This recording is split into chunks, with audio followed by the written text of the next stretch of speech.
राजीव, आप इस बीच में कश्मीर में भी जाकर लौटे हैं और जो आपने लिखा है कि एक बदलाव ये आया है कि पाकिस्तान के प्रति सहानुभूति जो पहले होती थी वो अब नहीं है, लोगों में गुस्सा है जिस तरह से पहलगाम में घटना हुई है, लेकिन उनका अब भारत सरकार पे भी पूरा विश्वास नहीं अभी तक आ पा रहा है। मतलब पाकिस्तान के प्रति अविश्वास से गुस्सा है, लेकिन इधर भी भारत की तरफ भी, वो भारत का ही हिस्सा है लेकिन उनको अभी भी भरोसा नहीं है दिल्ली पर।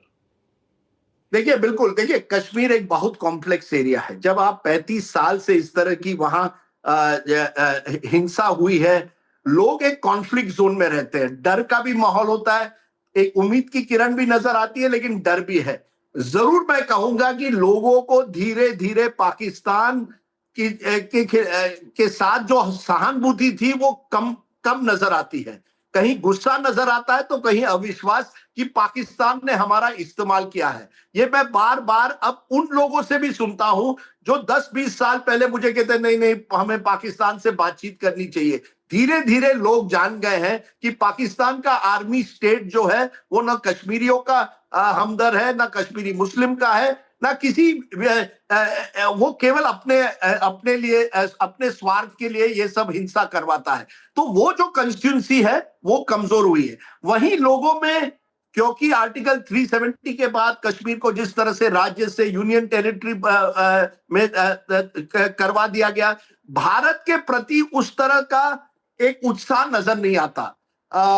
गुस्सा नहीं, लेकिन जिसे एलियनेशन कहते हैं, या एक अभी भी नाखुशी है कि हमें एक तरह से आपने पनिश किया है, आपने हमें सजा दी है, जिसके लिए हम क्यों इस तरह से इस सजा को भुगते कि हमें राज्य का दर्जा भी नहीं है, इतनी बड़ी सेना, हर 10 मीटर पे सेना होती है। तो ये भारत के खिलाफ एक नाखुशी है, लेकिन पाकिस्तान के खिलाफ मैं गुस्सा नजर देखता, एक गुस्सा नजर आता हुआ देखता। और भारत के लिए मौका है, क्योंकि कई युवा कश्मीरी मुझे मिले जो कहते, देखिए, हम अमन चैन चाहते हैं ताकि हमारी जिंदगी बने, हम भी व्यवसाय करना चाहते हैं, हम भी डॉक्टर बनना चाहते हैं, इंजीनियर बनना चाहते हैं, हम भी अपना बिजनेस करना चाहते हैं। तो ये जो युवा पीढ़ी है, जो एक समय मिलिटेंसी को रोमांस के साथ एक तरह से उनका रोमांस चलता था, उस कंस्टिट्यूंसी को जो अब धीरे धीरे उससे दूर हट रही है, उसको किस तरह से भारत की तरफ किया जाए,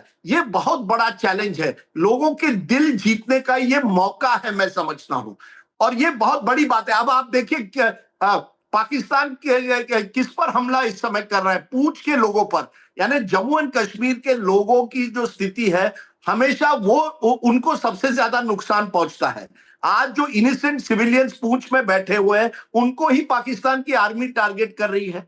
तो एक मौका है लोगों में, जो जम्मू कश्मीर, हर इलाके में, जम्मू एंड कश्मीर में जो धीरे धीरे पाकिस्तान की के खिलाफ जो नफरत, धीरे धीरे लोगों, नफरत हो या गुस्सा हो, जो नजर आ रहा है, उसका कितना भारत फायदा उठा सकता है, ये एक बहुत बड़ा मौका है, मैं समझता हूं, भारत के लिए, जो भारत ने खोना नहीं चाहिए। टूरिज्म जिस तरह से मिलिंद बढ़ा है, धीरे धीरे कश्मीरी जान गए हैं कि अगर आपको आगे बढ़ना, आपको टूरिस्ट इकोनॉमी आगे बढ़ानी है। अब जब पाकिस्तान के जो ये प्रॉक्सीज हैं, जो जिहादी फैक्ट्री है, टूरिस्ट को, निहत्थे टूरिस्ट को टारगेट करती है, तब मुझे लगता है कश्मीरियों को पता चल गया है कि ये पाकिस्तान जो है अपनी राजनीति करता है, और ये हिंदू मुस्लिम करने की जो पाकिस्तान बार बार कोशिश करता है, उसका खामियाजा कश्मीरियों को भुगतना पड़ता है, न केवल कश्मीर में, कश्मीर के बाहर। अब वो जो इमोशन है, वो जो लोगों में जो एक धीरे धीरे गुस्सा बढ़ रहा है, उसका हम कितना फायदा उठा सकते हैं, और कश्मीरियों को अपनी तरफ करके ये कह सकते हैं, देखिए, ये पाकिस्तान है, ये एक्सपोज हो चुका है, हम आपके साथ हैं। हमें कश्मीरियों को अपने साथ रखना है। ये बहुत बड़ा एक हमारे सामने एक चैलेंज है और अपॉर्चुनिटी भी है।